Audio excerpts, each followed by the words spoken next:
Hi friends, welcome back to my channel. ఈ రోజు video వచ్చేసి ఎండాకాలంలో వంటికి చల్వ చేసే కమ్మనైన పెసరపప్పు చారుని ఏ విధంగా చేసుకోవాలో చూద్దాం. ఎక్కువ కష్టపడకుండా చాలా ఈజీగా అయితే అప్పటికప్పుడు చేసుకోవచ్చండి. అలాగే టేస్ట్ కూడా సూపర్ గా ఉంటుందండి. తప్పకుండా ఒకసారి ట్రై చేయండి. ఇక లేట్ చేయకుండా రెసిపీని అయితే చూసేద్దాం.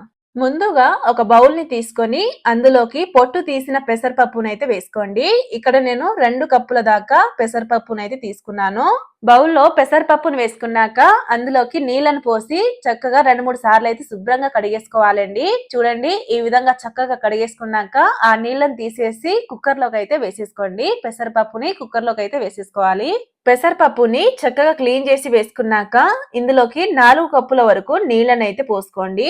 2 కప్పుల పెసరపప్పుకి 4 కప్పుల వరకు నీళ్ళు అయితే పడతాయండి. అలాగే ఇందులోకి ఒక హాఫ్ టీ స్పూన్ వరకు కారం అండ్ ఒక పావు టీ స్పూన్ వరకు పసుపును అయితే వేసుకోండి. తర్వాత దీంట్లోకి ఒక 1 టీ స్పూన్ వరకు ఆయిల్ ని వేసి చక్కగా మీడియం మంటపై 3 విజిల్స్ వచ్చే వరకు అయితే కుక్ చేసుకోండి. కుక్కర్ మూత పెట్టి కుక్ చేసుకోవాలి. చూడండి, 3 విజిల్స్ తర్వాత కుక్కర్ మూత ఓపెన్ చేసి అయితే చూద్దాం. ఇక్కడ పప్పు అయితే చక్కగా కుక్ అయిందండి. ఇప్పుడు గరిటె తీసుకొని ఇక్కడ చూపించిన విధంగా అయితే చక్కగా కలిపేసుకోండి.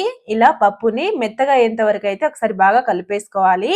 ఇలా పప్పుని ఒకసారి బాగా కలిపేసుకున్నాక ఇందులోకి కన్సిస్టెన్సీకి తగ్గట్టుగా నీళ్ళని అయితే పోసుకోండి. నీళ్ళని పోసుకున్నాక ఒకసారి బాగా కలిపేసుకోవాలండి. ఎక్కడ ఉండలు లేకుండా అయితే చక్కగా కలిపేసుకోండి.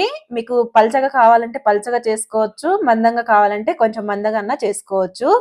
తర్వాత ఇందులోకి రుచికి సరిపడా ఉప్పునైతే వేసుకోవాలి. అలాగే ఇందులోకి 2 పెద్ద సైజు టమాటాల్ని ఇలా ముక్కలుగా కట్ చేసి వేసుకోండి. తర్వాత 2 రెమ్మల కరివేపాకు, అలాగే కారానికి తగ్గట్టుగా పచ్చిమిర్చి ముక్కలు అయితే వేసుకోండి. పచ్చిమిర్చిని ఇలా మధ్యలో కట్ చేసి వేసుకోండి.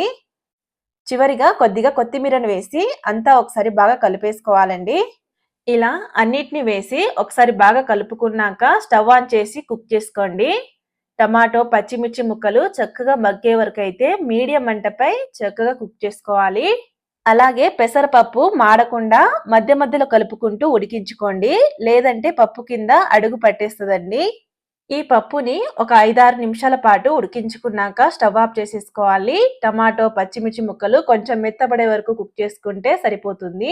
ఇలా పప్పును రెడీ చేసుకున్నాక ఇందులో కావాల్సిన పోపును అయితే రెడీ చేసుకుందాం. పోపు కోసం కడాయిలోకి 3 టేబుల్ స్పూన్ వరకు ఆయిల్ అయితే వేసుకోండి.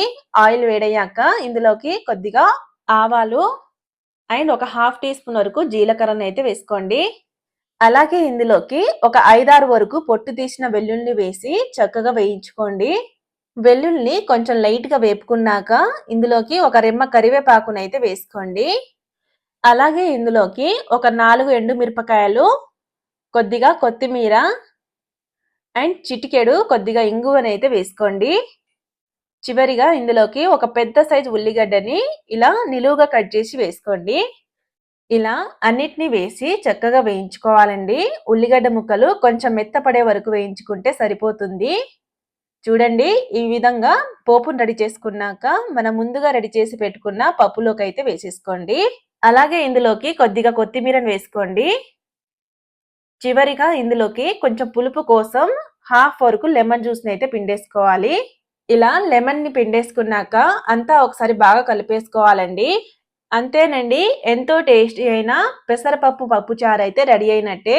ఈ రెసిపీ కనుక మీకు నచ్చినట్టయితే లైక్ చేసి సబ్స్క్రైబ్ చేసుకోండి. అలాగే పక్కనున్న బెల్ ఐకాన్ని కూడా ప్రెస్ చేయండి. Thank you.